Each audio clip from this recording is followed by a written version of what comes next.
Vous écoutez le podcast Devenir écrivain avec Lucie Castel, épisode 142.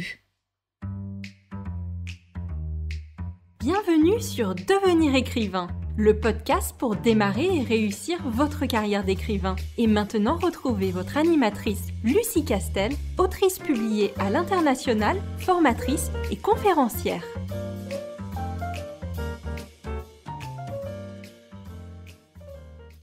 Bonjour, je suis ravie de te retrouver pour un nouvel épisode de podcast consacré aujourd'hui à 3 conseils pour améliorer son écriture. Avant d'entrer dans le vif du sujet, je te rappelle que tu peux t'inscrire sur la liste d'attente de la prochaine session de formation Devenir écrivain, projet best-seller.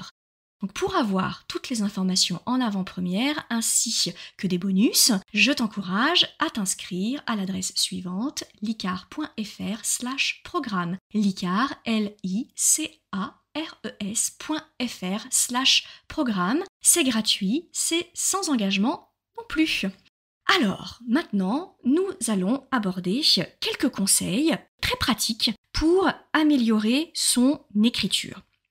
Alors, l'idée que je vais développer là dans ce podcast, c'est d'être assez pratique et assez exhaustive pour que tu puisses mettre en pratique, dès la fin de ce podcast, les petits trucs et astuces que je t'aurai donnés pour améliorer ton écriture. Alors, la première chose, le premier conseil que je vais te donner, qui vaut à peu près pour tout ce qui touche le métier d'auteur. Alors, je sais que c'est une évidence et que je l'ai répété 150 000 fois, mais parce que c'est un des conseils qui fonctionne le mieux et qui marche le mieux.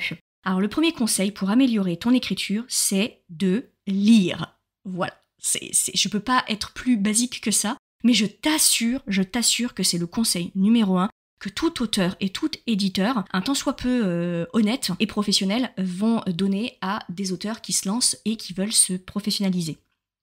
Donc, la lecture, pourquoi ? C'est parce que il y a 2 choses quand on se met à lire en tant qu'auteur, pas en tant que fan de lecture, etc. Mais je me place bien, encore une fois, à des auteurs qui veulent se professionnaliser. Donc, en tant qu'auteur, il y a 2 choses quand tu te mets à lire. La première chose est totalement inconsciente.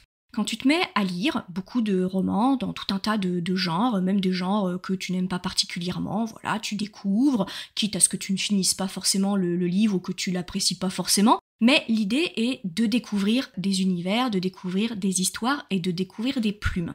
Inconsciemment, ton cerveau va stocker l'entièreté des informations, du rythme, des impressions, des émotions que tu as ressenties et vécues lorsque tu lis tes livres. Et donc ça va enrichir une espèce de boîte noire que tu as en toi et qui va nourrir, de façon plus ou moins directe, ton imagination. Et lorsque on dit qu'un romancier, du coup, lorsqu'il se met à réfléchir à une nouvelle histoire ou à des nouveaux personnages, etc., il puise dans son imagination et en ressort une idée d'intrigue, de lieu, de personnages, etc., etc. Mais ce qui nourrit cette imagination, c'est des éléments extérieurs, c'est-à-dire que toi, en tant qu'auteur, il faut que tu enrichisses cette boîte noire imaginative avec toutes sortes de stimuli extérieurs qui viennent de ce que tu lis, de ce que tu ressens, de ce que tu écoutes, de ce que tu vois, de ce que tu goûtes, etc. Donc la lecture au premier lieu, pas que, mais la lecture en tout premier lieu fait partie de ces stimuli les plus importants qui vont enrichir cette boîte noire imaginative. Et quand je te dis ça, évidemment, je suis pas du tout en train de te dire, après, il suffit de piquer telle ou telle idée par-ci par-là, et voilà, ton idée de roman, elle est toute faite. On est bien d'accord que si tu es là et que tu écoutes mon podcast, c'est que tu es un auteur, un vrai. Donc tu n'es pas dans de la contrefaçon, et tu sais que la contrefaçon est complètement contre-productive. D'abord parce que c'est pas ça qui fait une carrière, et ensuite parce que tout le monde va s'en rendre compte à un moment ou à un autre. Alors même si ça se termine pas devant un tribunal, parce qu'il n'y a pas assez pour te rendre coupable de contrefaçon, en revanche, le plagiat, qui est une notion morale, elle sera jugée par l'opinion publique. Donc tu le sais très bien que ça n'a aucun intérêt. En revanche, ce dont je suis en train de te parler, c'est un espèce de mélange de tout un tas d'impressions, de sentiments, de réflexions que tu as pu te faire en lisant tel ou tel roman et que tu intègres plus ou moins consciemment et qui vont stagner dans cette espèce de boîte noire. et tu vas l'intégrer à toi. Elle va finir par être dans ta boîte noire. Et quand tu vas l'actionner, cette boîte noire, que tout ça va se mélanger, tu vas faire une appropriation de l'ensemble des stimuli extérieurs qui sont venus enrichir cette boîte noire et qui évidemment se sont mélangés dans un espèce d'énorme gloubi-boulga, si tu as la référence, bienvenue dans l'ère des dinosaures, dans un espèce d'énorme gloubi-boulga qui va finir par faire jaillir une idée de protagoniste, une idée d'univers, une idée de récit. Et c'est la raison pour laquelle il ne faut pas négliger la lecture. Je le sais, je te bassine avec Stephen King, mais en même temps, c'est un de ceux qui donne les conseils les plus pratico-pratiques sur le travail de l'écriture. Et très rapidement, l'un des premiers conseils qu'il a donné, c'est que chaque auteur devait lire. Et que si tu n'as pas le temps pour lire, tu n'as pas non plus le temps ni les outils pour écrire. Les deux sont étroitement liés, absolument. Donc il faut que tu te dégages du temps pour la lecture. Donc ça, c'était la première, la première exploitation plus ou moins consciente qu'on fait des lectures que l'on réalise durant toute l'année. Puis il y a une deuxième exploitation, cette fois beaucoup plus consciente. Et cette deuxième exploitation beaucoup plus consciente consiste à faire quasiment de l'analyse de texte. C'est-à-dire que tu vas annoter le livre que tu es en train de lire sur des choses qui t'ont interpellé. Par exemple, des passages que tu trouves particulièrement beaux, particulièrement efficaces, un vocabulaire que tu trouves intéressant, une suite de répliques que tu trouves très efficaces. Tu vas les noter. Et ce qui est important, c'est pas que tu les notes pour après que tu les ressortes telles quelles dans ton roman. Encore une fois, ça n'a aucun intérêt pour toi et tu vas te faire rôder de toute façon. Mais c'est surtout qu'une fois que tu les as surlignés, il faut que tu te demandes pourquoi ça te plaît. Qu'est-ce qui te plaît dans ce dialogue ? Pourquoi ce dialogue-là, toi, personnellement, tu trouves qu'il est réussi ? Et tu vas noter les qualités de ce dialogue. Il est court, il est rythmé, il est mélodieux, il est vrai, il est logique. Voilà. Et sur les descriptions, tu vas me dire pourquoi est-ce que tu aimes cette description ? Pourquoi tu la trouves efficace, poétique, percutante, intéressante, impactante ? Et tu vas mettre un petit mot et tu vas dire parce que les phrases sont courtes, parce que le vocabulaire est très ciselé, parce que l'auteur fait le choix d'introduire un vocabulaire un peu ordurier et familier dans un phrasé qui est pourtant assez protocolaire. Voilà, c'est ça qui t'a interpellé. Et donc, tu vas faire ces annotations. Et quand tu te mettras à écrire, toi, après, peut-être de temps en temps, tu vas essayer de tester ce type de technique.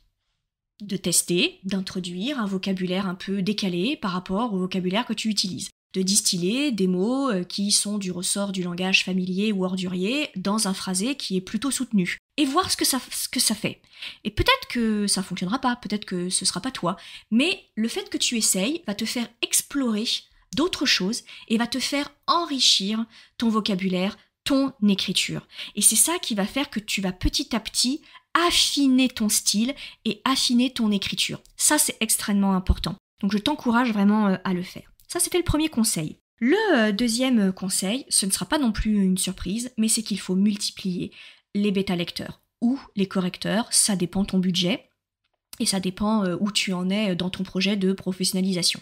Vraiment, je ne cesse de le répéter, mais les bêta-lecteurs sont un des rouages essentiels dans le processus de confection d'un roman. Je ne pourrais pas écrire sans bêta-lecture.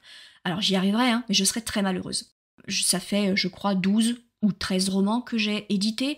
Je suis éditée en France, à l'étranger, sur tous les supports possibles et imaginables. Je crois que je dois avoir peut-être 5 éditeurs en tout, 6 éditeurs en tout. Donc je pense pouvoir dire que j'ai un peu d'expérience dans l'écriture de romans et que je sais a priori ce que je fais, mais je ne pourrais pas me passer de bêta-lecture.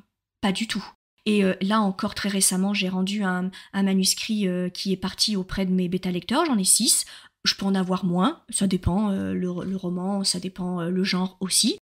Ça dépend aussi la disponibilité de mes bêta-lecteurs, mais je ne pourrais pas m'en passer. Et pourtant, j'ai un agent littéraire. Donc, c'est-à-dire que mon roman, avant même d'aller dans le bureau de l'éditeur, va passer par mon agent littéraire, qui sait très bien faire une lecture professionnelle puisqu'elle a été éditrice. Quand bien même, je ne pourrais pas me passer de la bêta-lecture. Et donc, aucun auteur ne devrait se passer de bêta-lecture. C'est bien la raison pour laquelle, lorsqu'on a créé la formation Devenir écrivain projet best-seller, l'une des premières choses qu'on a mis en place, gratuitement dans le prix de la formation, C'est un annuaire de bêta-lecteurs spécialisés par compétences et par genre, et dans lequel les anciens de l'ICAR peuvent taper allègrement et sans limite de temps, parce que c'est non négociable en fait, même lorsqu'on est professionnel. Et je ne connais pas une seule de mes collègues auteurs ou autrices qui sont des professionnels depuis plusieurs années maintenant, elles fonctionnent, et ils fonctionnent encore avec des bêta-lecteurs. En fait, je n'en connais aucun qui fonctionne sans bêta-lecteur. Alors il y en a peut-être, hein, je ne peux pas parler pour la totalité des auteurs, mais honnêtement je serais curieuse de comprendre pourquoi ils ne font pas appel à des bêta-lecteurs. Et qu'est-ce qui peut justifier qu'ils s'imagineraient que ce serait pire en donnant le roman à un bêta-lecteur plutôt qu'en ne leur donnant pas. C'est un petit peu comme si les humoristes montaient sur scène sans avoir auparavant testé leur spectacle. Je crois pas qu'il existe un seul humoriste qui fait un one-man show qui ne teste pas son spectacle sur un public cible avant. C'est une évidence en fait. Tout comme les musiciens répètent, ils font une répétition générale, plusieurs répétitions générales. Voilà, c'est vraiment essentiel. Donc voilà, ce qui te permet d'améliorer ton écriture, c'est le retour, l'exploitation du retour que tu vas faire des bêta-lecteurs. Évidemment, c'est pas uniquement d'envoyer ton roman aux bêta-lecteurs et simplement d'intégrer les fautes, les problématiques qu'ils ont relevées. C'est aussi les intégrer. C'est aussi comprendre qu'il y a des remarques qui reviennent et essayer le roman suivant de ne pas tomber dans le même écueil et de ne pas avoir les mêmes réflexions, de t'améliorer. Et c'est ça qui va faire que ton écriture va s'améliorer. Enfin, le troisième conseil, c'est de consacrer une relecture uniquement au choix des mots. Je m'explique. Dans la méthode l'ICAR, mais je sais que beaucoup d'auteurs professionnels utilisent cette méthode aussi, j'indique toujours à mes stagiaires qu'ils doivent faire une coupure entre le premier jet, qu'ils doivent écrire dans la pulsion, dans l'instant, dans l'énergie, dans l'énergie créative et l'impulsion artistique. Donc ils doivent se lâcher. De toute façon, ils ont normalement fait un gros travail préparatoire, donc ils peuvent se lâcher sans trop réfléchir au moment du premier jet. Puis lorsqu'ils ont fini le premier jet, ils doivent faire une coupure de minimum 2 à 3 semaines. Voilà, une vingtaine de jours, s'ils peuvent. Bon, sinon 2 semaines. Ils font une coupure pour laver le cerveau de tous ces automatismes et ces réflexes liés à l'écriture de ce roman, et donc pour avoir un œil neuf, en fait. C'est une façon de faire un reboot de ton cerveau, en quelque sorte. Donc une fois que tu as fait cette coupure-là, tu vas faire plusieurs corrections professionnelles, c'est-à-dire des corrections qui répondent à des clés de lecture. C'est-à-dire que lorsque tu te corriges avec une question en tête. Tu cherches quel type de coquille, tel type de problématique, et tu traques ces problématiques. Tu vérifies tout un tas d'éléments pour que ton roman soit réussi. Le dynamisme, la réussite des chapitres, des dialogues, l'évolution des personnages, etc., etc. Et donc tu réalises plusieurs corrections. Et ce que je recommande lorsque tu veux particulièrement travailler ta plume, parce que tu en éprouves des besoins, tu veux que ton écriture elle soit meilleure, que tu sortes un peu de ta zone de confort, notamment, je te recommande de consacrer une correction uniquement au choix des mots. C'est-à-dire que tu ne regardes rien d'autre, tu ne regardes pas si ton personnage c'est crédible, si tes dialogues sont réussis, si ton incipit il est bon, etc. Tu ne fais une correction que sur le phrasé. Et là, tu réfléchis aux mots que tu as employés et tu te demandes est-ce que ça chante ? Est-ce qu'il y a une musique, un rythme qui se dégage qui me convient ? Et pour vérifier ça, tu lis à voix haute. Et ça, c'est radical. Quand on lit à voix haute son roman, on voit tout de suite si c'est fluide ou si c'est pas fluide. Si c'est pas fluide, on va buter sur les mots parce que c'est pas naturel. Parce que ton cerveau, spontanément, il va te proposer une fin de phrase et c'est pas la bonne. Fais confiance à ton cerveau. Fais confiance à ton expertise et à ton oreille. Donc quand tu lis à voix haute, si ça coince, c'est parce qu'il y a un problème dans ton vocabulaire, il y a un problème dans ton rythme de phrase, il y a un problème dans le choix de tes mots, ou dans la longueur de ta phrase, ton champ lexical, etc. Donc ça, c'est aussi un truc, mais qui est d'une redoutable efficacité. Et donc ça, c'est quelque chose qui sert particulièrement lorsque tu veux faire un point, une focale sur ton écriture et sur la qualité de ton écriture ou de ta plume. Ça sert particulièrement à lisser, à fluidifier ta plume et aussi à délimiter le style de ta plume et de ton écriture en fait. Donc ça, je te recommande de le faire peut-être pas pour tous tes romans, mais en tout cas de faire un petit point de temps en temps, quand ça fait 2-3 romans que tu publies, de le faire au moins une fois et de te dire ok, ce roman-là, je vais faire une étude de la plume, de l'écriture. Je vais donc faire une correction, une relecture uniquement sur le choix des mots. Et ça, c'est très, très efficace. Voilà ce que j'avais envie de partager avec toi en termes de conseils que j'ai essayé de rendre pratiques. J'espère en tout cas qu'ils le sont et j'espère que tu vas pouvoir les expérimenter assez vite.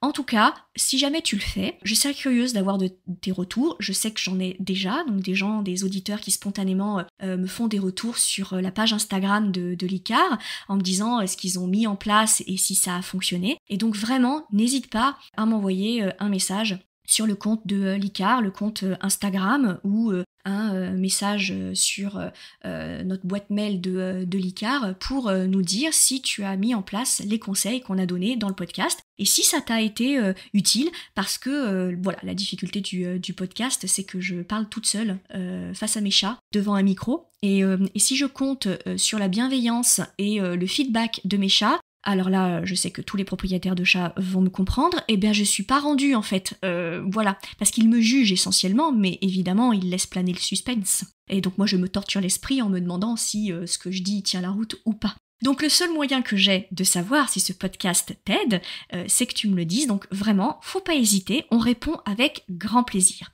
En tout état de cause, je te souhaite bon courage pour la suite de tes travaux d'écriture et je te dis à très très vite. Si tu veux apprendre à écrire un roman de qualité professionnelle et séduire les éditeurs, si tu veux qu'une équipe complète de professionnels t'accompagne dans ce projet, tu dois rejoindre Devenir écrivain, projet best-seller. C'est la formation la plus complète et individualisée pour t'aider à concrétiser ton rêve d'écriture. Inscris-toi sur licar.fr/formation, licares.fr/formation pour avoir toutes les informations. Beaucoup de nos anciens stagiaires réalisent actuellement leur rêve d'être écrivain professionnel, alors toi aussi rejoins-les sur licar.fr/formation.